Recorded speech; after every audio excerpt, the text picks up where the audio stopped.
Hi, everybody. My name is Zoë Siman-Tov, and I'm a current fourth-year undergrad at UC Santa Cruz studying geophysics. And before I start, I just want to say a really big thank you to both NASA and AGU and everybody involved in this for putting this on. I'm really honored and excited to be here today, and I'm very excited to tell you about a project that I participated in this past summer at the NASA Ames Research Center concerning the viability of Earth observations to monitor changes in water quality, as well as map eelgrass extent in Oregon's Coos Estuary. All right, so what is eelgrass and why do we care so much about it? It is a marine angiosperm, or a marine flowering plant, and it's located across the temperate northern hemisphere, and it's an ecologically, economically, and culturally significant resource, as it supplies food as well as habitat to many migratory and local wildlife that are economically important because people eat a lot of crabs and fish, and it also provides a recreational area for a lot of local communities.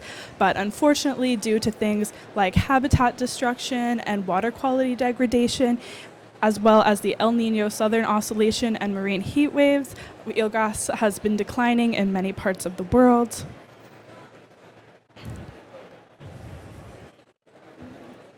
So the study area for this project was the Coos Estuary, and we focused on the species Zoster marina. The Coos Estuary is one of Oregon's largest estuaries, and it flows into Oregon's largest bay, the Coos Bay.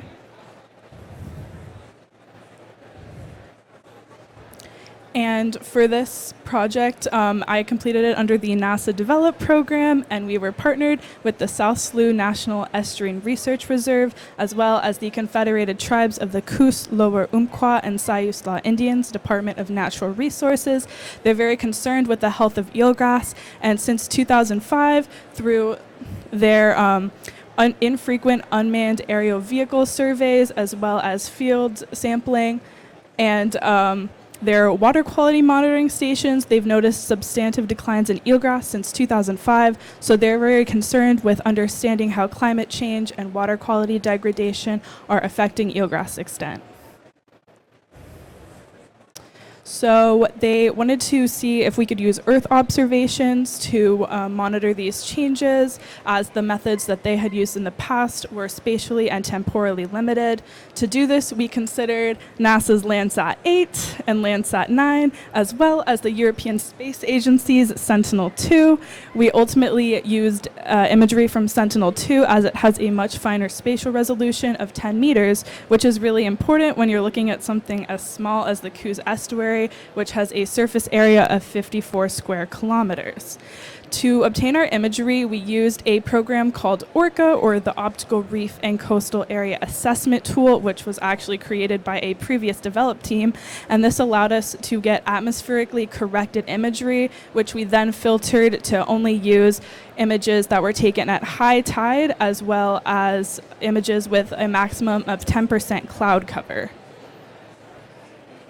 With these images, we were able to use ArcGIS to calculate and visualize different indices. The first one I'd like to talk about is the Normalized Difference Aquatic Vegetation Index, which is a measure of greenness. You might have heard of the Normalized Difference Vegetation Index, and ENDAVI is based off of that.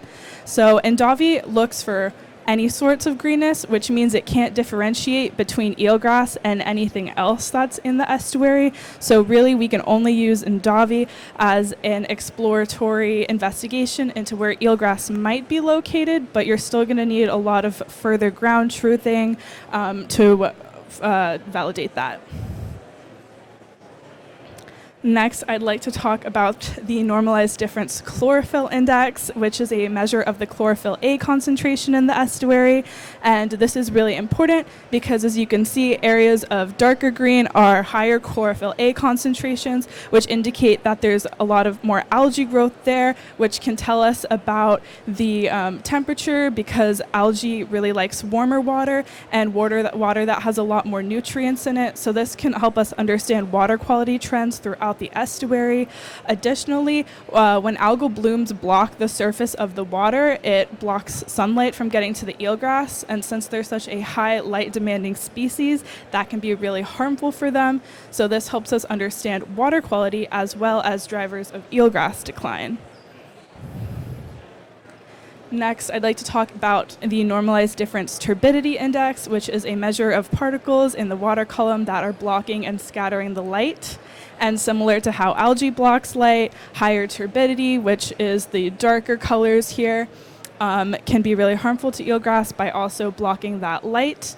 These maps are also helpful for our partners because you can see where more sediment is entering the estuary, and that can really help with their conservation efforts.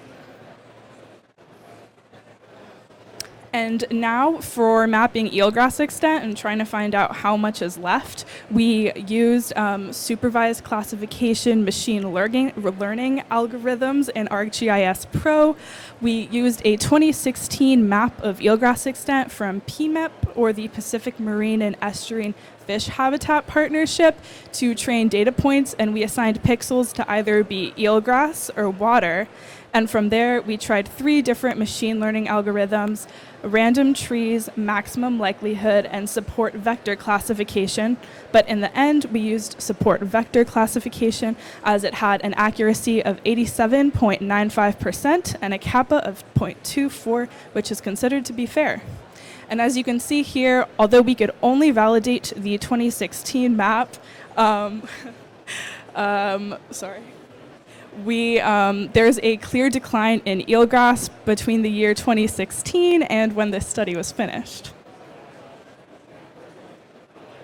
Here I have some turbidity charts. In the orange, we have data collected from Sentinel-2, and the blue data is, as I mentioned before, our partners had water quality monitoring stations, and that's from there. And although these lines both represent turbidity in the Coos estuary, you might notice that they're actually really quite different, and they have a positive correlation of only 0.09, which is very, very weak. And this is because they're actually measuring different areas. So the water quality monitoring stations, most of which are located in the South Slough region of the estuary, can only really understand water quality in their immediate area around them, whereas satellite data is really useful for understanding broad water quality trends throughout the estuary. So to conclude everything I've just said, we found that satellite data is very, very helpful for helping us understand broad water quality trends and starting investigations into where eelgrass is likely to be located, but it's still really important to have those in situ ground truthing validation observations so that we can have more accurate assessments of water quality and eelgrass extent.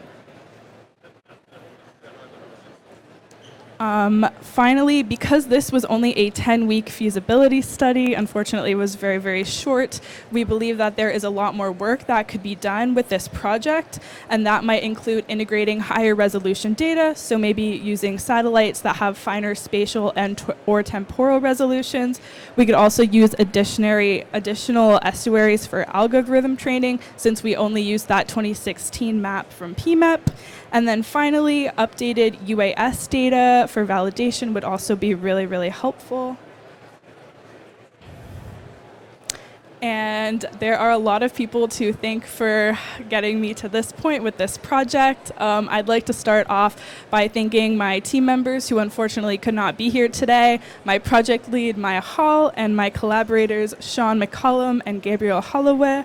I'd also really like to thank my fellow Lisa Tan, and our science advisors, Dr. Juan Torres Perez, Dr. Leanne Guild, and Brittany Beaudry. I'd also like to thank Benjamin Holt and Dr. Kent Ross for their help during this project when we encountered obstacles.